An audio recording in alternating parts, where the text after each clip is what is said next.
What's up, everybody? Cameron here for a special edition of PWTR. For this show, we're going to be discussing Impact Wrestling and their Hard to Kill pay per view taking place later tonight, starting at 8 p.m. Eastern Time, 7 p.m. Pacific Time. Uh, Fight TV, that seems to be the popular way of ordering these pay per views nowadays. I mean, there's probably a ways you can get them through your provider. I don't know, like which ones have them and which ones don't exactly off the top of my head, but I don't know, Fight TV, that seems to be like the new way of getting pay-per-views, just buying them, online and whatnot. I've been looking forward to this one for a while, honestly, since Bound for Glory last October when Impact made the announcement of the date for when Hard to Kill was going to take place. They also at Bound for Glory announced for Hard to Kill that it was going to be the return of the Knockouts Tag Team titles, which that right there alone had me already sold on it. Of course, there's only 4 Impact pay-per-views a year, so much like AEW in that sense, I look forward to all of them and make sure to get all of them. Impact pay-per-views are like, $40 each. AEWs are like $50 each, so it's supposed to be a big deal each time they come around. I remember thinking to myself before the announcement whether or not they were going to do another Hard to Kill pay-per-view again this year. I guess I figured that they were going to do one in January and everything, and they're going to try to do like the 4 year, because last year they only had 3 because Rebellion had to get postponed due to the COVID-19 pandemic. But so I was wondering originally if they're going to do another Hard to Kill pay per view again, only because last year's wasn't exactly the greatest. Don't get me wrong, there were indeed some good things on that show, but there were also some things on there that were not so good, to put it kindly. More so in the first half of the show, though. I'd say since the new regime took over in 2018, that was probably about the worst pay-per-view that they'd had since then. Not to say it was even a bad show, but I remember when I reviewed that one in the past, I believe I went with a 6 out of 10 for Hard to Kill 2020. So not a bad pay-per-view, but not exactly a good one either. Not to mention that it was also a controversial pay-per-view, I guess, in a way, too, or, at least there was a controversial part to it in the end which, in the main event, there was an intergender match for the world title. Yes, if you aren't much of a follower of Impact and you need me to rejog your memory, I'm going to do so. That was the night that Tessa Blanchard defeated Sami Callihan to become the Impact World Champion, the first ever female world champion, which, I mean, that for some, I guess, is controversial or perhaps even questionable. I say that only because going into the show with how they built everything, I for one was fine with them going that route, but obviously intergender wrestling isn't for everyone. That's why I say it that way. And in more recent times, Impact, for the most part, I think has seemed to go away from that. It was also controversial because the day before that show last year, Tessa put the tweet out that stating that, like, telling other women to support each other because cool things happen, which led to many other women's wrestlers coming forward with multiple allegations against her. Then, of course, later that summer, there was the controversy of her getting released from Impact and them taking the world title off of her for being unable to come back and defend it. And I'm not trying to spend a whole show talking about this particular thing, but it was discussed a bit in the review of last year's show.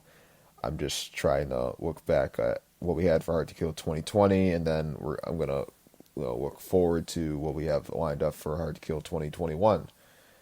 There's also some people on last year's show, for one, who a year later are no longer even with the company, including Trey Miguel, Brian Cage, Rob Van Dam, Michael Elgin, of course Tessa, of course all for different reasons. But fast forwarding from there to now, this year we have plenty of new faces and also people who have returned Impact in the last 6 months, such as Eric Young, Chris Sabin, Brian Myers, Deonna Purrazzo, the Good Brothers, to name some. And not to mention, we also have Kenny Omega in Impact Wrestling on a pay-per-view, something I don't think any of us ever thought we'd see, because I sure didn't. The AEW World Champion, and in my opinion, the best wrestler in the world, is going to be in the main event of this pay-per-view tonight. So for a promotion that constantly has a lot of moving parts, I think this deal with AEW and having Kenny cross over to Impact will be a huge win for them. And honestly, seeing AEW work together with other promotions, like they've done some stuff with the NWA, especially like with the women's world title. They've done some stuff with them, or even if they decided to go the route of working, together with like Ring of Honor or who knows, maybe MLW. It's only going to help the business flourish and build everyone up. Something I think that has been missing for quite a long time. Of course, the biggest partnership or work agreement would be if they could work together with New Japan. Also, AEW's also they've also done some crossovers with AAA because Kenny Omega is also the AAA Mega Champion as well. That's another thing I should point out. But I think that New Japan would be the biggest partnership or working agreement if those two could get together. But hopefully that happens someday, but that's neither here nor there. So getting back on track. I'll say one more thing before I get going through the card. For those who haven't either watched Impact or an Impact pay-per-view in years or possibly never have before, I really hope that people out there would give Impact Wrestling a chance, or in maybe other cases, I'll be the first to admit it. For a good 4 years, I had stopped watching. In my case, it wasn't totally because of the product at the time, at least initially. It's because they had switched networks from Spike TV to Destination America, so I would just happen to forget that he's even on at times because it was a different channel, it was a different day and a different time. But I mean, there were some things that were done creatively during those years as well, which was maybe part of the reason why I didn't come back to watching it right away. But so I've been in that position. But I remember in 2018, I started seeing a lot of people that were starting to give them some praise for how much better the product was getting. I remember seeing the great reviews that Slammiversary 2018 had, in specific, and that got me a little intrigued. It wasn't until 2019 that I fully got back into Impact. I had gotten the Rebellion pay-per-view in April of that year and took a chance on it. And for my money, it more than delivered. It may have been, may have taken some time, and I, didn't come back to it right away. But it was a process of getting back into something that I had watched earlier in my wrestling fandom years. Which, I mean, I'm still in those years, but I mean, like, that brought me back to like my early days, watching the old Impact or TNA wrestling. I may also defend Impact a lot, not for the stuff like in the past, like in the TNA days or anything, but in modern times. But that's only because I can't stand like the haters who will try to just tear them down for mistakes they made in the past with different management.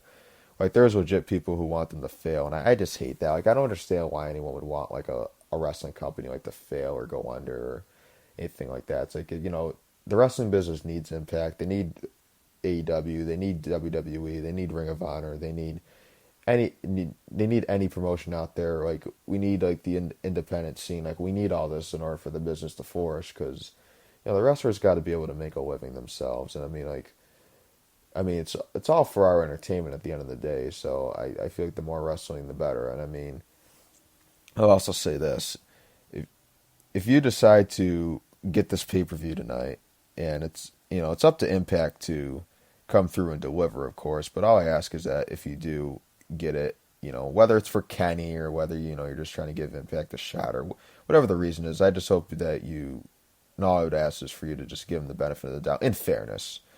But I've said enough on that. Let's get into the lineup of the show, and there's going to be a couple other points I have that'll tie into everything else. So tonight will be Hard to Kill 2021 for Impact Wrestling. It will be from the Skyway Studios in Nashville, Tennessee, which is where they've done basically all their shows since like April of last year due to the COVID-19 pandemic. I really hope that at some point in 2021 Impact can run shows in front of live audiences. Like they're doing like the best they can like with these shows out of the studio setting in Nashville, but I hope the same for every major promotion out there. I say Impact only because that's specifically what I'm currently discussing, but I do feel as though like their shows with what they're doing right now that they would most definitely benefit from being in front of like crowds again, because I mean, and you get this match with Kenny. I mean, you got the Good Brothers, in Impact. You got like all these. You got Eric Young returning. I just feel like with what they're doing right now, I just feel like that, like if they were in front of a crowd, like I just wonder like what they could do and like how many I just wonder how many tickets they could sell and stuff. But obviously maybe at some point they could run a show in front of a crowd, be like a limited capacity or whatnot. But it's obviously going to be a while before they can run full buildings again. I mean, I don't even know if that's even possible this year. It maybe not be till 2022. Another thing to point out was that on Wednesday, it was this past week, it was announced by Impact Wrestling themselves on social media that both Matt Stryker and D'Lo Brown would become the new broadcast team going forward, and that Josh Matthews, who had reportedly signed a new multi-year deal with the company, has been promoted to senior producer for the weekly TV show Impact on Access TV, as well as pay-per-views and Impact Plus specials going forward. Madison Rain, who had provided color commentary for most of 2020, will address her future going forward this weekend, which I assume could be sometime tonight for the pay-per-view. So we've got a new commentary team. I mean, I think that's something exciting. I thought Madison has done a good job on commentary for the time that she's been on there, and Josh Matthews, he's been calling the action for Impact for the last 6 years, which is, there's something to be said for that. I mean, there's definitely something to be said for that, whether people enjoy his commentary or not, or what the deal is. I mean, you got to definitely give him credit for that. And I mean, for a company, where you see a lot of people come and go, I mean, that's definitely something that you got to, give him absolute credit for. And I mean, I will say that I thought that on the pay-per-views especially, I thought that he did a really good job with those, and when it came to the big matches and the the main events or whatnot, I thought he always did good on there. So, and I mean, he's in this new position. I mean, he's going to be senior TV producer, so he's going to be able to have his hands on a lot of different things, and so I think that'll be good for everyone. And I think just hearing Matt Stryker, who I think is a great commentator. I think he's great because he can be a color commentator, and he could also be a play-by-play man as well, which he's going to be in this case. So I think that's going to be really cool. And then D'Lo Brown, I'm trying to remember it. He did an Impact Plus show the last year. He was on commentary with Josh. I think it may have been Bash at the Brewery too, and it was right before. I think it was the one before Hard to Kill. I could be totally wrong, but I think that's what it was. It probably was actually, because I don't remember them getting too many of those specials in because of everything that had happened later on in the year. But I remember him doing good on there. So I think that'll definitely be an interesting team, and I just think it'll be just it'll be just fresh, And I think it's just really exciting, just because there's gonna be a lot of people who are gonna get this pay-per-view that may not be as familiar with Impact. And I think they will see this team, and hopefully they'll both do a good job, which I'm sure they will. And I think that'll be a huge plus. So getting into the matches here, first I have down. I always write these down the order I think this is going to end up going. Even though I know for sure this is not going to go the complete way that I have this written down. I mean, maybe I'll get a few things right. The main event's the main event. I mean, we all know that, But first, I have down a triple threat match for the X Division Championship. It'll be Manik defending against Chris Bay and Rohit Raju. So this title thing between Manik or TJP, Chris Bay, and Rohit Raju, this has been going on since last year in the summer. I mean, Chris Bay was X Division champ, and then Rohit Raju, I guess, pretended to be his friend and his ally. Then in the end, he ended up double crossing him, and he stole the X Division title from him. And then he would just basically beat everybody to the point where there was nobody left to challenge him. Then, since TJP had lost to Rohit and he could no longer challenge as TJP, he would then come out as Manik and would win the X Division Championship at a final resolution. So here's the match here. For who I think is going to win, I guess I can't see them going through with this, Manik title reign much longer. So I'm just going to go out and say that I think Chris Bay could very well win back the X Division title, but I don't know for sure. I guess this one you can kind of go different ways of who's going to win. I'm going to go with Chris Bay on this one. We also have a tag team match. It'll be Tennille Dashwood and Caleb with a K versus Rosemary and Crazy Steve. I'm going to go with Rosemary and Crazy Steve to win this one, only because, I mean, it's the first time they've been together in at least a few years. I wonder how long it's actually been. So it's at least been 3 years, possibly four. But I feel like with them being back together, which I think is cool because once I saw Crazy